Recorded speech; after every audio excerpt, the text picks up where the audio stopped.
I first got interested in bird watching when I was in Chiang Mai. That was back in 1998. I was a single at the time with lots of free time on my hands. I lived near a big agricultural university, and one of my friends in Bangkok, his name is Mr. Peter Eriksson. He's a very well-known bird watcher in Thailand right now. He's from Norway. He told me I should get into bird watching, and at first I thought, that's crazy. Who wants to go looking at birds? There's so many better things to do, especially for a young person. They got a whole life ahead of them. But I changed my mind after I went on a camping trip with him to Doi and Tanon. It's incredible, the birds up there, and the nature. It's just gorgeous, especially in the winter when the weather's colder. And it's interesting also when you get up past the 1,000-meter elevation level, the birds up there are they're almost tame. You can very easily approach them, and I kind of got interested in birding after that, and so slowly but surely it started gaining on me until today. Now you're working and living in Phuket. Is it a good place for bird watching here? Phuket, I would say, is okay. It's not that great. If you compare it between Krabi and Phang Nga, I would say that they're both better than Phuket, mainly due to the over-commercialization of Phuket and due to the fact that since it's a tourist site, there's lots of construction going on, and many of the areas that used to be homes for the birds are being destroyed and being set up as hotels or resorts or just things for tourism, basically. Right. But even near houses and buildings, offices, we're up here on Rang Hill near our TV studio, and you pointed out some birds that we never knew or saw, like as the bird coming from the mango tree down to a nest behind you. Mm-hmm. Tell us about some of the birds that you might see up here at Rang Hill.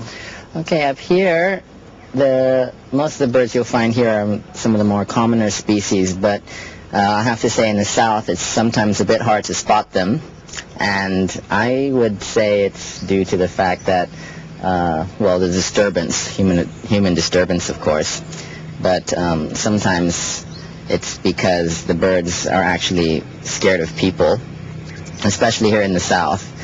I think there's a higher chance of a bird ending up in a pot of, what they call it again? Gang nok pa. We're not eating them here. What's the yellow-tipped bird we see here? Okay, here in the tree, actually, it's flying back and forth. There's a nest back here. It's the yellow-vented bulbul. It's one of the more commoner species in the south. You won't really find it up in the north, but you'll find it some in the central and in the southern region. It's in the bulbul family, and they mainly eat berries and little small bugs. And they're actually quite tame, and they come quite close to humans. And as you can see, they even build their nests quite close to human habitations.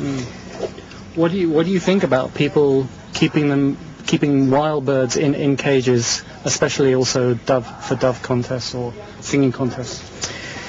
I think that, especially in Thailand, bird contests have been a thing almost as historical. People have been keeping them for a long time. Dove contests are quite popular in many parts of Thailand here. Generally, what's the sort of best time to go and look at birds? Is it in early morning or late afternoon? Well, you know the old saying, it says the early bird gets the worm. Well, if you want to find the birds, you got to get up with the birds, and that's usually at the crack of dawn. Birds will start getting active in the early morning, and usually they'll be active until it gets hot, which is around 9 o'clock, sometimes 8 o'clock. Mm-hmm. And then birds will come and start feeding again towards the evening, around 5 o'clock onwards until dusk. So if you want to see birds, you have to get up then. But of course, if you wake up at 7 or something, there'll still be some birds around. What about some of the bigger birds we often see near the coast, look like eagles, circling around under the hot weather, the coast? What are they looking for?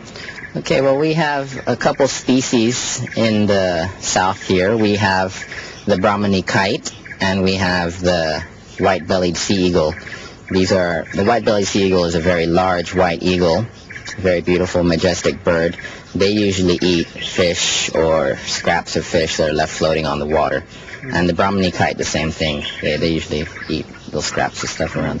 You can see the The yellow-vented bulbul just come in there. And you keep a book reference, to identify, to help you? Yes, this is a book called Birds of Thailand. It's used to be called The Bible of the Thai Bird Watcher. And it was published quite a few years ago, almost 15 years ago. So it's a little outdated, and there's a new one that came out. It's called Craig Robson's Birds of Southeast Asia. It's more updated. But this one, I still use it as a cross-reference with the other one. And as you can see right here, this is the yellow-vented bulbul right here. It just came in. This is the one that comes in here. And you obviously got your own binoculars when you're looking further up. What sort of good equipment is there to have for bird watching? I think in bird watching there are three very important elements that you need when you go bird watching. Of course, the first one is a good pair of binoculars. Any pair of binoculars won't do, actually. As you can see with these ones, they're a bit old, and I've had these for almost 10, 12 years now, so they're really beaten up. The lenses should be a deep purple color. Yes, if you get the ones with the orange tint or something like that, the color tends to be changed, and so you don't really get a very good reading on the bird. Another thing is, of course, a bird guide, so you know what you're looking for. And then number 3 is a book to write down what you saw. Or a guide like yourself, do you take people out on tours? Even tourists, do you take them to show them places? Yes, I've gone out quite a few times. Some people have contacted me about taking them on different bird tours here and there, and I've gone to Phang and Krabi with different people, bird watching. And what do you feel about, sometimes we see endangered birds, kept for tourists to take photos with tourist spots. What do you think about that? I feel that if we find any of those birds in distress, that we should definitely call the police and have something done about it, because it's very sad to see birds in cramped cages or in poor living conditions. And we wonder why we have problems with bird flu or sicknesses like that. It's because we don't take good care of the birds we have.